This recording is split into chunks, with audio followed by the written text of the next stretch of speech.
नमस्कार, स्वागत है आप सभी का राजधर्म टुडे पर।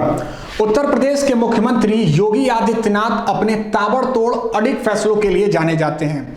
चाहे बात हो सीए एनआरसी के आड़ में उपद्रवियों के तांडव को लेकर उनके पोस्टर को जारी करने की, महिला सशक्तिकरण को बढ़ावा देने के लिए मिशन शक्ति की शुरुआत की, या फिर कोरोना संकट में उत्तर प्रदेश जैसे बड़े राज्य को बचाने की, या फिर अभी हाल ही में लव जिहाद के जहर को रोकने के लिए एक कड़े कानून की।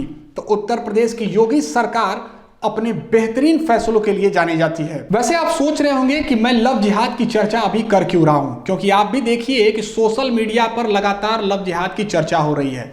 2015 यूपीएससी टॉपर रही टीना दावी और अतहर खान के बीच हुई 2018 में शादी। आज उन्होंने राजस्थान के जोधपुर फैमिली कोर्ट में तलाक की अर्जी दायर की है, जिसके बाद लेकर सोशल मीडिया पर अलग अलग प्रतिक्रियाएं आ रही हैं और कुछ लोगों को तो करारा जवाब भी मिला है, जिन लोगों ने उस समय हिंदूवादी संगठनों पर तंज कसा था, क्योंकि हिंदूवादी संगठनों ने कहा था कि यह लव जिहाद का असली प्रमाण है।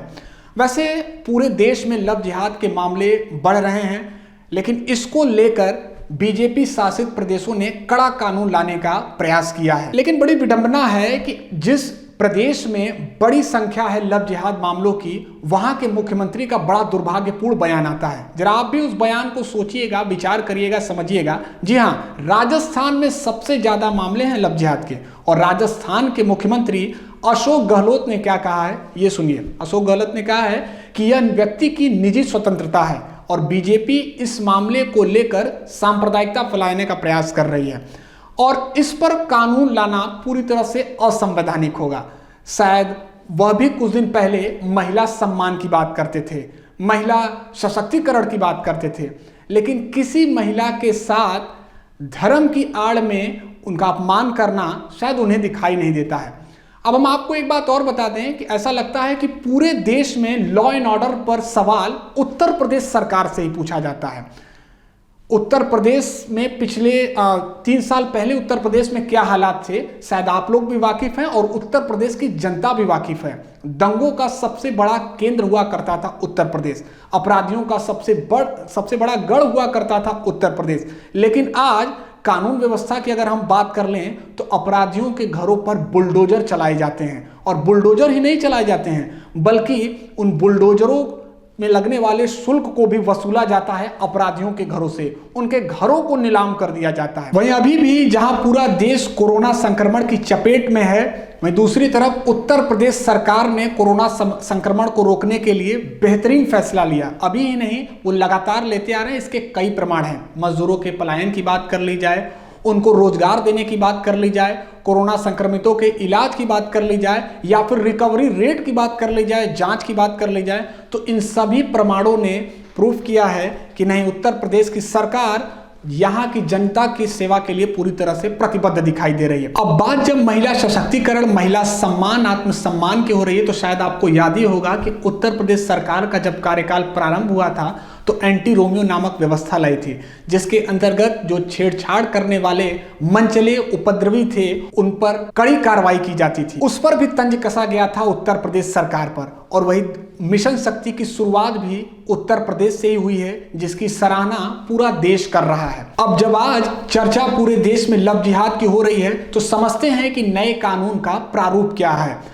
दो अलग अलग धर्मों के लोग स्वेच्छा से अगर शादी करना चाहते हैं तो सबसे पहले उन्हें कोर्ट में अर्जी दायर करनी होगी, और अगर वो कोर्ट में अर्जी दायर नहीं करते हैं तो उनके खिलाफ कड़ी कार्रवाई होगी, यानी उनके खिलाफ 7 साल के सजा का प्रावधान है इस कानून में।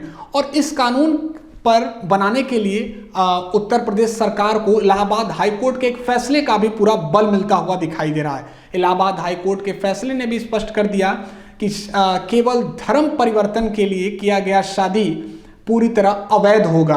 वैसे ये एक बात समझ से परे है कि केवल और केवल लव जिहाद के मामले पर बीजेपी शासित प्रदेशों के मुख्यमंत्री ही कड़ा कानून लाने का विचार क्यों कर रहे हैं। बाकी प्रदेशों में भी यह मामले काफी तेजी से बढ़ रहे हैं। वहां के मुख्यमंत्री मौन क्यों हैं, चुप क्यों हैं?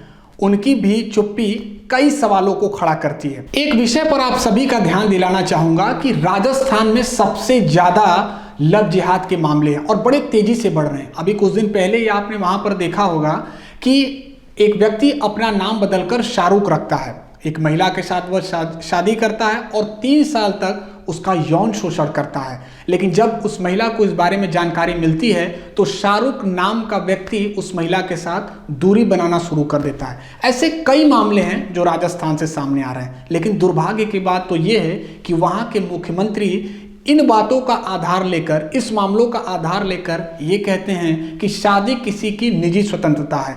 बिल्कुल गहलोत साहब, शादी किसी की निजी स्वतंत्रता है, लेकिन जब धर्म की आड़ में अगर किसी महिला के आत्मसम्मान के साथ खिलवाड़ किया जाए तो उस पर भी चुप्पी साध लेना उचित नहीं है। वैसे ऐसा आपसे सुनना कोई नई बात नहीं है, क्योंकि जिनके विषय में यह बातें हो रही है वो शायद आपके कोर वोट बैंक हैं, जिन्हें आज की भाषा में कर लिया जाए तो आपके परफेक्ट वोटर हैं। तो साथियों, इन पूरी बातों को जानने के बाद आप क्या सोचते हैं? क्या योगी सरकार इस कड़े कानून के आधार पर लव जिहाद को रोकने में कामयाब हो पाएगी, या फिर गहलोत सरकार के मुताबिक ये केवल और केवल बीजेपी का प्रोपोगेंडा है लव जिहाद? आप इन दोनों बातों को नीचे कमेंट सेक्शन में जरूर स्पष्ट करिएगा। नमस्कार।